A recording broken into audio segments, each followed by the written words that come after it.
మీకు వచ్చే లాభం ఏంటి సార్?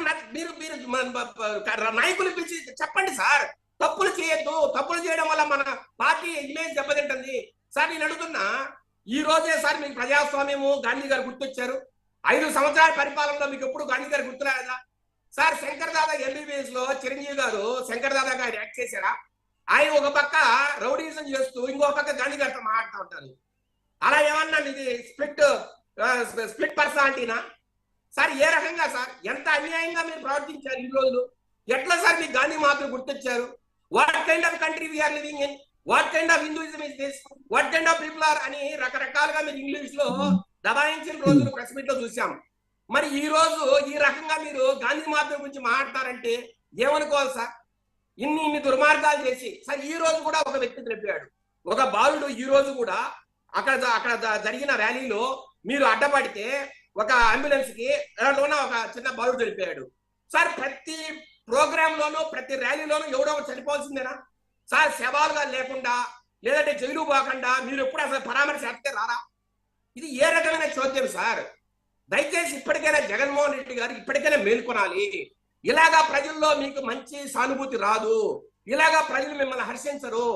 మీరు ఎంతసేపు చెప్పినా నవ్వుకుంటున్నారు తప్పితే సార్, మీరు కామెంట్ చూడండి, రకరకాల కామెంట్లు సార్. ఈ డిబేట్లలో కానీ జగన్మోహన్ రెడ్డి గారి గురించి మాట్లాడినప్పుడు అక్కడనే కామెంట్ చూడండి ఎంత ఘోరంగా ఉన్నాయో. నేను చెప్పడం కాదు సార్, జనం మాట్లాడే మాటలు చూడండి. ఈ రకంగా సార్ మీరు ఎంత సార్ బీసీ కార్డు ఎందుకు సార్ ఉపయోగిస్తారు? ఒక ఎమ్మెల్యే దాని గురించి మాట్లాడదాం. ఒక ఎమ్మెల్యే సార్ గిరి అనే వ్యక్తి మీకు ఫోన్ చేశాడు, మీరు ఏం చేయాలి సార్? ఎస్ఐకో మీరు చెప్పారు కదా, ఎస్ఐకి ఫోన్ చేశా, సిఐకి ఫోన్ చేశాని. నేను అంటున్నా, గిరి అనే వ్యక్తిని అక్కడ బైకో కారో ఉంటే ఆ బైక్ లో స్టేషన్ పంపించలేరా సార్? ఎవరైనా, నాకు తెలిసిన రాజకీయం, నేను 20 సంవత్సరాలు చూస్తాను రాజకీయాల్ని, నాకు తెలిసిన రాజకీయంలో ఎవరికైనా ఇబ్బంది ఉంటే, థ్రెట్ ఉంటే వెంటనే పోలీస్ స్టేషన్కి వెళ్తాను. మీరు కూడా గిరి అనే వ్యక్తిని ఎందుకు పోలీస్ స్టేషన్ పంపిలా? ఆ ఊర్లోనే పెట్టి, ఇప్పుడు మీరు అన్నారు కదా వాళ్ళు ఎవరో మమ్మల్ని కొట్టొచ్చారు, అందువల్ల అతను గంటకు నిమిషాన్ని ఫోన్ చేశాడని. మీరు పోవాల్సిన అవసరం ఏంది?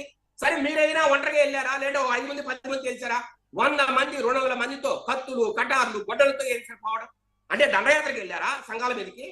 సరే అక్కడికి వెళ్ళారు, అక్కడి నుంచి నేమకల్లు వెళ్ళారు, అక్కడ ఒక లేడీ ఉంది, ఒక ఎస్సీ మహిళ, ఆ అమ్మాయిని బెదిరించడం ఏంటి? మీ మొగుడు ఆడాడు చెప్పు అని మాట్లాడడం ఏంటి? వాడిని చంపుతామని మాట్లాడడం ఏంటి సార్? ఎవరైనా సార్ సొంత భార్య బట్టల్ని ఏ మొగుడైనా చూపుతారు సార్ ఈ రాష్ట్రంలో, ఈ దేశంలో?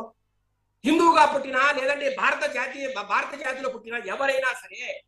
నేను అడుగుతున్నాను సార్, ఓపెన్గా భార్య దుస్తులు చింపి ఆ నెపం మీద కేసు ఎవరైనా పెడతారా సార్? ఎక్కడ చూసాము మనము? దానికంట చంద్రబాబు నాయుడు గారే కుట్రబన్నారంట, చంద్రబాబు నాయుడు గారే ఆ వ్యక్తి ఎవరైతే చింపారో ఆయనకి ఫోన్ చేశాడంట, అలాగే కేసు పెట్టమని చంద్రబాబు గారు చెప్పారంట. ఏమీ మాటలు సార్ ఇది? చంద్రబాబు నాయుడు గారికి ఈ పని లేదా సార్? వేరే టైం ఏం లేదా?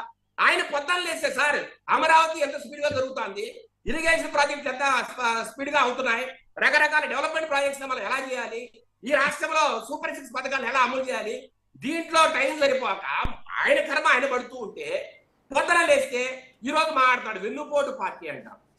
ఏమి సార్ మొట్టమొదటి రోజు గుర్తొచ్చిందండి వెన్నుపోటు పార్టీని? సార్ నేను అడుగుతున్నా, తెలుగుదేశం పార్టీ వెన్నుపోటు పార్టీ ఎందుకైంది సార్? సూపర్ 6 పథకాలు అమలు చేస్తామని మీరు ఆపేసిన ఇరిగేషన్ ప్రాజెక్టులు పోలవరం కావచ్చు, వెలుగొండ కావచ్చు. వైసీపీని మీరు గొడ్డల పార్టీ అంటున్నారు కాబట్టి వాళ్ళు మీకు వెన్నుపోటు పార్టీ అని వాళ్ళు మిమ్మల్ని మాట్లాడుతున్నారు.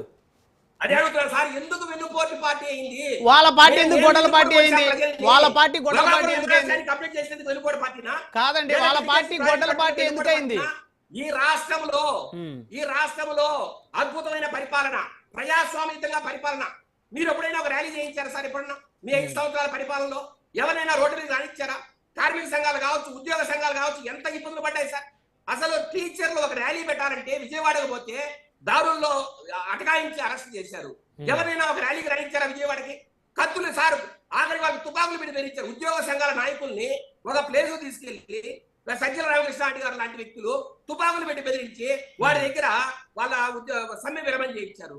ఈ రకంగా మీరు చేసి అందరినీ బెదిరిస్తేనే కదా సార్ 164 సీట్లు వచ్చాయి. మీరు ఆలోచించండి, వాట్సాప్లో మాట్లాడదాం సార్. రైట్ 1 by 1 మాట్లాడదాం.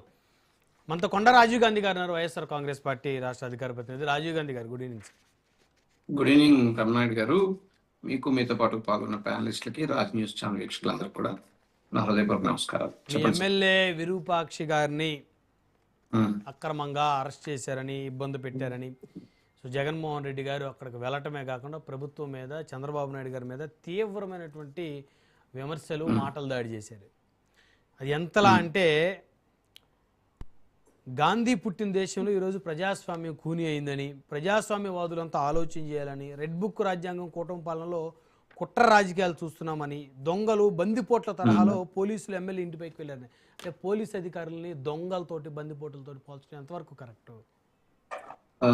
బ్రహ్మనాయుడు గారు సోదరు విజయశేఖర్ రెడ్డి మాట్లాడినప్పుడు నేను కొంచెం లేట్ గా జాయిన్ అయినా ఆయన మాట్లాడిన మాటలు మీ ప్రశ్నలు అన్నిటికీ ఏంటంటే, సోదరులు ఇందాక ఒక మాట మాట్లాడుతూ ఎవరన్నా పోలీస్ స్టేషన్ కి ఎవరికన్నా థ్రెట్ ఉంది లేదా భయం ఉంది అని అంటే ప్రొటెక్షన్ కోసం పోలీస్ స్టేషన్ కే వెళ్ళాలి కదా అని అన్నారు ఆయన.